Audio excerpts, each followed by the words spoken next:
The grandfather clock in the mahogany-panelled office struck exactly 7 a.m. as Richard Blackwell adjusted his silk tie. Everything in his world had its place, its time, its purpose. In the affluent suburb of Millbrook, Connecticut, his colonial mansion stood as a testament to order. Manicured lawns, pristine white columns, and not a single detail out of place. Richard had built his pharmaceutical empire on 3 principles: precision, punctuality, and performance. Time is respect, he often told his board members. When someone is late, they're stealing from everyone else's life. His wife, Elizabeth, understood this about her husband. After 15 years of marriage, she had learned to navigate around his rigid expectations like water flowing around stone. Their 10-year-old daughter, Sophie, however, saw the world differently. Where Richard saw rules, Sophie saw people. Where he measured success, she measured hearts. For 4 years, Rosa Martinez had worked as their housekeeper. A woman in her early 50s with gentle eyes and calloused hands, Rosa had emigrated from El Salvador with dreams that had long since been tempered by reality. Her English carried the musical accent of her homeland, and though her uniform was always pressed and her manner respectful, there was a dignity about her that couldn't be diminished by circumstance. To Sophie, Rosa was magic. She was the one who braided Sophie's hair while telling stories of colorful birds and ancient volcanoes. She was the one who made the best pupusas and taught Sophie to count in Spanish. When Sophie scraped her knees or felt overwhelmed by her father's expectations, Rosa was there with a warm embrace and words that made everything better. But to Richard, Rosa was an employee, a reliable one certainly, until this week. Monday morning, Rosa arrived 20 minutes late, her usually bright smile dimmed by exhaustion. She apologized quietly, her voice barely above a whisper. Tuesday, 35 minutes late. Richard's jaw tightened as he watched her hurry through the service entrance, her movements slower than usual. Wednesday, nearly an hour late. Richard's patience, stretched thin as wire, finally snapped. The Blackwell family sat in their formal dining room, autumn sunlight streaming through tall windows onto the Persian rug. Elizabeth sipped her coffee while scrolling through her tablet. Sophie pushed her French toast around her plate, lost in thoughts of the school play auditions later that day. Richard checked his Rolex for the 3rd time in 5 minutes. "This is unacceptable," he muttered, just as the kitchen door opened. Rosa entered, her face drawn with fatigue, but her posture still proud. "Buenos dias, Señor Blackwell. Señora Elizabeth. Good morning, mi niña Sophie." The endearment, "my little girl," always made Sophie smile. But today, Richard's voice cut through the warmth like a blade. "Rosa." His voice was ice. "This is the 3rd day you've shown complete disrespect for this household schedule." Rosa's hand stilled on the coffee pot. "Señor, I am very sorry." "No." Richard stood, his full height casting a shadow across the table. "I don't want to hear excuses. You're terminated. Effective immediately. Collect your things and leave." The silence that followed was deafening. Sophie's fork clattered to her plate. Elizabeth's tablet slipped from her hands. And Rosa seemed to shrink before their eyes, her shoulders sagging under an invisible weight. "Please, Señor Blackwell," Rosa whispered, tears gathering in her dark eyes. "If I could just explain—" "There's nothing to explain." Richard's voice was granite. "Reliability is not negotiable. You've shown me who you are." Sophie erupted from her chair like a small hurricane. "Daddy, no, you can't fire Rosa. She's... The words caught in her throat as tears streamed down her face. The little girl ran to Rosa, wrapping her arms around the woman's waist with desperate strength. "Please don't go, Rosa. Please don't leave me." For a moment, Richard's certainty wavered. Sophie had always been dramatic, yes, but this raw desperation in her voice was something he'd never heard before. Rosa knelt down, her own tears falling freely now, and cupped Sophie's face in her gentle hands. "Mi amor, sometimes life takes us where we don't want to go," she whispered in her musical voice. "But the love, el amor, that stays here." She touched Sophie's chest, over her heart. "That never goes away." Elizabeth half rose from her chair. "Richard, perhaps we should—" "The decision is final." Richard's words fell like a judge's gavel. Rosa kissed Sophie's forehead, whispered something in Spanish that made the little girl sob harder, and walked away to gather her few belongings. Within an hour, she was gone, leaving behind only the faint scent of her jasmine perfume and a house that suddenly felt too large and too cold. That night, Sophie refused dinner. She sat in her window seat, staring out at the garden where Rosa used to hang laundry while humming Spanish lullabies. Her silent tears felt like accusations to Richard, who found himself unable to concentrate on his work. "She'll adjust," he told Elizabeth as they prepared for bed. "Children are resilient." But Elizabeth's blue eyes were troubled.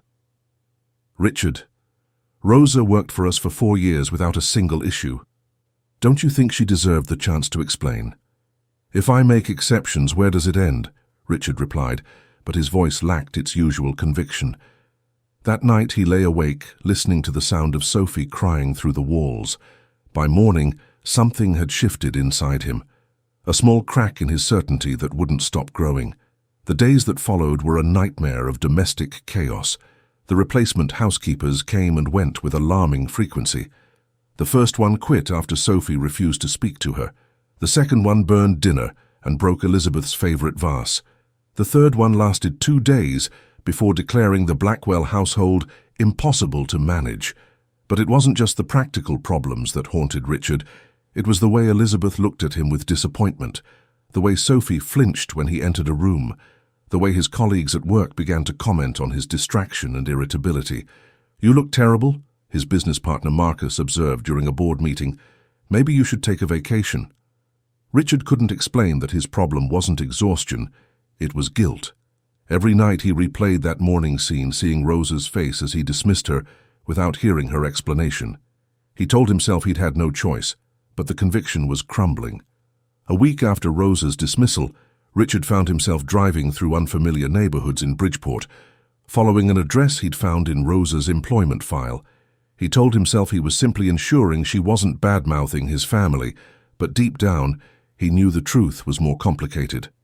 Rosa's apartment building was a weathered brick structure in a neighborhood where laundromats and corner stores displayed signs in Spanish. Richard parked his BMW and waited, feeling conspicuous and uncomfortable. Just after dawn, he saw her emerge. She wore the same type of uniform as always, but without the context of his pristine house, he noticed things he'd overlooked before. The way she moved carefully, as if every step cost her something. The determined set of her shoulders despite the exhaustion written in every line of her body. The fact that she carried no purse, no phone, nothing but a small prayer book and what looked like a cloth bag. Instead of walking to a bus stop, Rosa began to walk, and walk, and walk. Richard followed at a distance, his expensive car crawling through streets that grew increasingly familiar as they approached Millbrook. Miles passed. His odometer clicked steadily higher. 2 miles, 4 miles, 6 miles. Still, Rosa walked, her pace steady despite the weight she seemed to carry. The revelation hit him like a physical blow. Rosa had been walking to work. Every day for who knew how long she had walked nearly 8 miles each way. In winter, snow, summer heat, spring rain. Her worn shoes, which he'd noticed but dismissed, suddenly took on new meaning. But she wasn't walking to his house. Richard watched confused as Rosa turned into a neighborhood several miles from Millbrook, an area of small, well-maintained houses where immigrant families had built lives of quiet dignity. She stopped at a tiny blue house with a postage stamp yard where someone had lovingly planted marigolds and tomatoes. But instead of going inside, Rosa used a key to enter the house next door, a mirror image of the blue house, but painted white with green shutters. Richard parked and approached the window, his heart hammering. Through the thin curtains, he could see Rosa kneeling beside a hospital bed that dominated the small living room. On it lay a tiny, frail woman who could only be Rosa's mother. "Mummy," Rosa whispered in Spanish, stroking the old woman's silver hair. "I'm here. I brought your medicine." The elderly woman's eyes fluttered open, and she smiled, the same warm smile Rosa had given his family for 4 years. With infinite tenderness, Rosa helped her mother sit up, supporting her weight as she gave her small sips of water and spoonfuls of what looked like homemade soup. "The doctor said you need to eat, Mummy," Rosa murmured. "Please, just a little more." Richard saw Rosa's cloth bag now. It contained medicine bottles, several of which bore the logo of his own pharmaceutical company. The expensive medications that Rosa's mother needed, medications that cost more than Rosa made in a month. As he watched, the full picture became clear. Rosa changed her mother's bed sheets with practiced efficiency, organized pills into a weekly dispenser, helped the frail woman to the bathroom, and then settled her back into bed with loving care. Understanding crashed over him like a cold wave. Rosa hadn't been coming late out of disrespect or carelessness. She'd been staying up all night caring for her dying mother, then walking 8 miles to clean his house, then walking 8 miles back to care for her mother again. Day after day, night after night, carrying a burden that would have broken most people. And he had called her unreliable. Richard watched as Rosa kissed her mother's forehead and whispered, "I have to go to work now, Mummy. Mrs. Contreras will check on you, but I'll be back tonight." The old woman's eyes were cloudy, but she managed to squeeze Rosa's hand. "Mija, you work too hard. It's okay, Mummy. Everything I do is for you." When Rosa finally emerged, preparing for another long walk, Richard was waiting by his car. She froze when she saw him, her dark eyes wide with surprise and something that might have been fear. "Senor Blackwell? What are you? How did you?" "I followed you," Richard said simply. "I saw your mother. I saw—" He struggled for words. "I saw the truth." Rosa's chin lifted with quiet pride. "I never asked for pity, Senor. My mother. She is my responsibility. I should have told you, but you were too proud to ask for help." Richard's voice was heavy with shame. "And I was too blind to see that you needed it." For a moment, they stood in silence. Then Rosa's composure cracked, and tears began to fall. "She's all I have left, Senor. My father died when I was young, and she worked 3 jobs to bring me to America. She cleaned offices at night, worked in factories during the day, took in sewing on weekends. All so I could have a better life. Now she's forgetting things, and the doctors say there's not much time left. I can't afford a nurse, so I walk 8 miles each way to take care of both her and my family," Richard finished quietly. "Rosa, what I did to you was unforgivable. I called you unreliable when you're the most dedicated person I've ever known." Rosa wiped her eyes with the back of her hand. "You had every right to fire me. I was late. I broke your rules."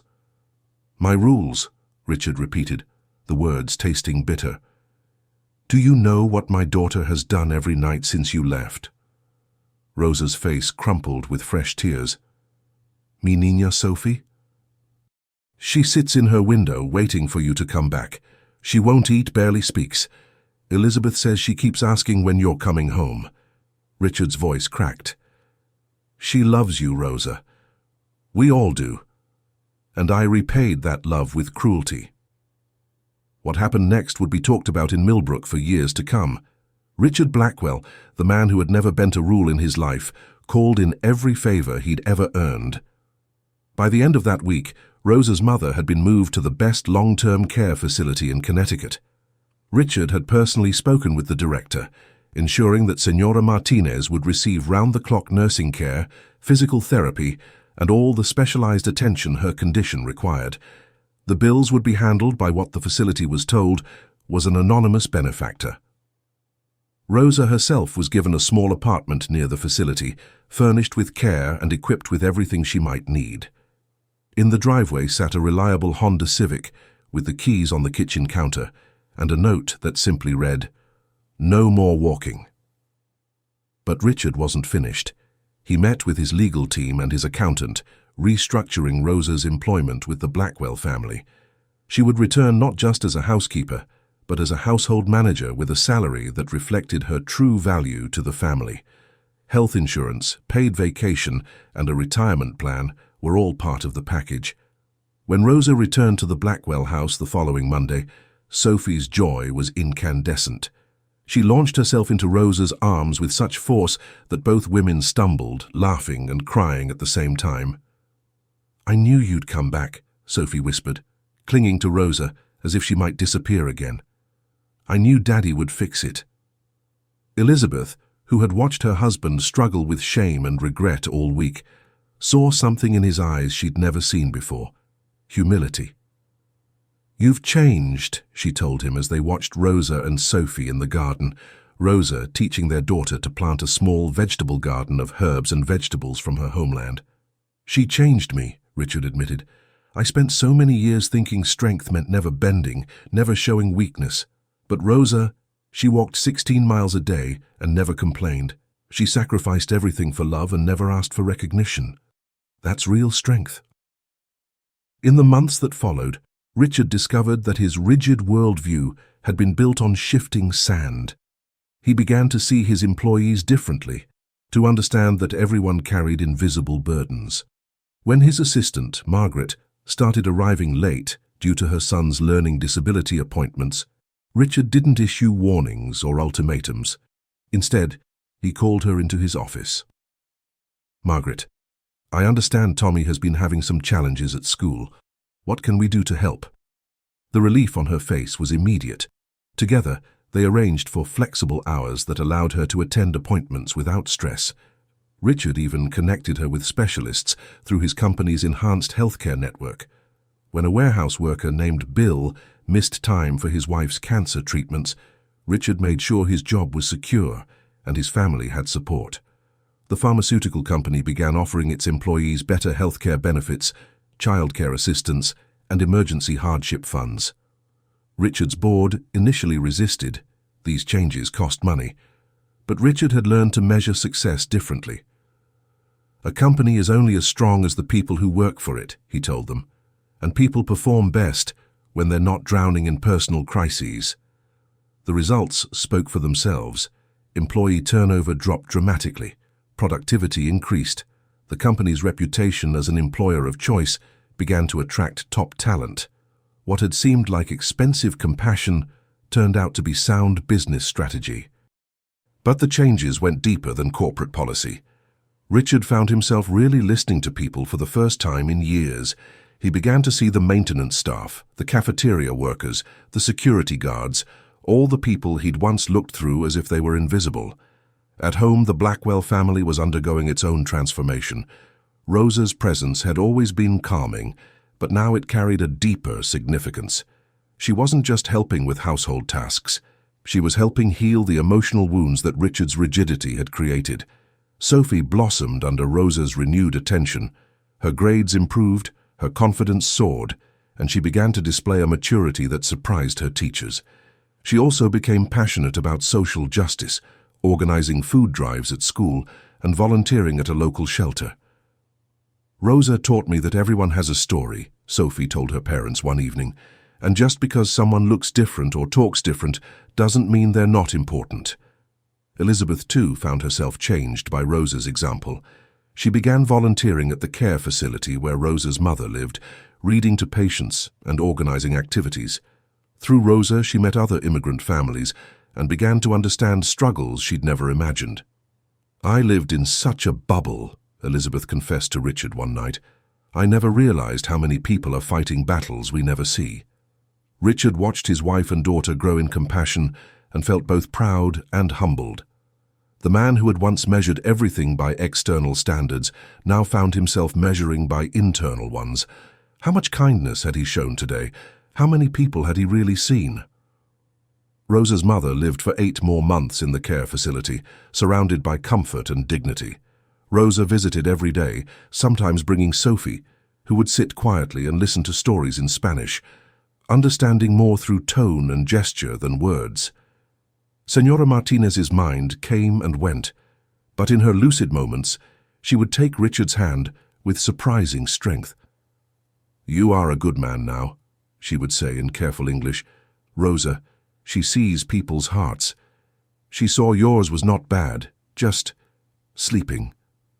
When the old woman finally passed peacefully in her sleep on a spring morning, the entire Blackwell family attended her funeral. The small church was packed with people whose lives Senora Martinez had touched. Other immigrants she'd helped navigate the system, families she'd supported through difficult times, children she'd tutored in both English and dignity. Richard spoke at the service, his voice thick with emotion. Senora Martinez taught me that a person's worth isn't measured by what they achieve, but by what they sacrifice for others. She raised a daughter who embodies the very best of humanity, and through that daughter, she changed our lives forever. 3 years later, Sophie graduated as valedictorian of her high school class. In her graduation speech, she talked about the woman who had taught her that strength wasn't measured by what you achieved, but by what you sacrificed for others. My second mother, Sophie said, looking directly at Rosa in the front row, showed me that heroism doesn't always wear a cape. Sometimes it wears a uniform and carries tired feet that have walked miles through darkness to bring light to everyone around them. Rosa, now in her late 50s but still vibrant, sat with tears streaming down her face. Beside her, Richard and Elizabeth beamed with pride, not just for Sophie, but for the family they had all become together. The Blackwell house had become a gathering place for Rosa's extended community. Sunday dinners often included other families from Rosa's neighborhood, creating a rich tapestry of languages, stories, and traditions. Sophie was fluent in Spanish and considering a career in social work. Elizabeth had started a non-profit organization helping immigrant families navigate healthcare and legal systems. And Richard had become a different man entirely. His pharmaceutical company now led the industry in employee benefits and community outreach. He served on boards of organizations supporting immigrant rights and had established a scholarship fund in Senora Martinez's name. In his office, where the grandfather clock still chimed the hours, Richard had replaced his old motto, "Time is respect," with new words. Sometimes the person you judge is the very one who teaches you life's most important lesson. On the 5th anniversary of Rosa's return to the Blackwell family, Richard stood in his garden watching Rosa teach his teenage daughter to make pupusas. The two women laughed together as Sophie's attempt fell apart in the pan, flour dusting their aprons and joy lighting their faces. Elizabeth joined him, slipping her arm through his. Do you ever wonder what would have happened if you hadn't followed her that day? Richard considered this. I think I would have spent the rest of my life as a smaller man. Rosa didn't just save her job that day, she saved my soul. As the sun set over Millbrook, painting the sky in shades of rose and gold, Richard reflected on the journey that had brought them all to this moment. He had learned that the weight of judgment was crushing, but the weight of love was lifting. He had discovered that true strength lay not in enforcing rules, but in breaking them when compassion demanded it. The grandfather clock chimed 7 o'clock and Richard smiled. Time was still important, but it was no longer the most important thing. Love was. Understanding was.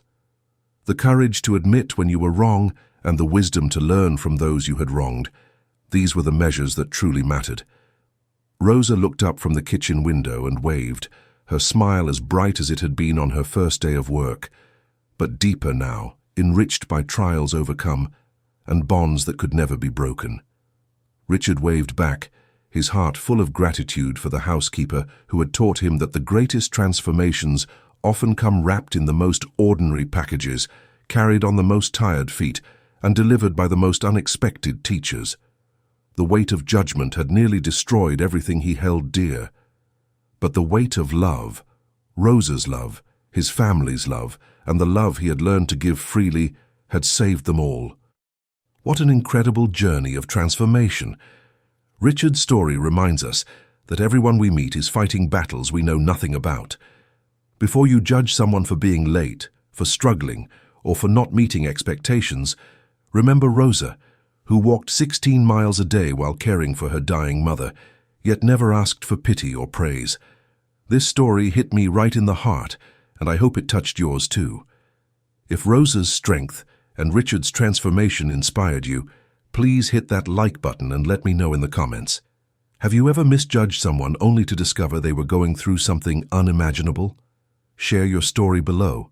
Your experience might help someone else choose compassion over judgment.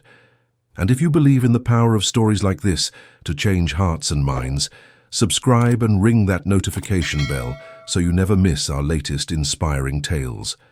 We share stories that remind us of our shared humanity and the incredible strength that lies within ordinary people. Finally, take Rosa's lesson with you into the world. Everyone you meet is carrying invisible burdens. A little kindness, a moment of understanding, or simply the grace to listen before you judge can change everything. Be the Richard who learned to see with his heart, not just his watch. Thank you for watching. And remember, sometimes the person who needs our compassion the most is the one we're quickest to dismiss. Until next time, choose love over judgment, understanding over assumptions, and always look for the story behind the story.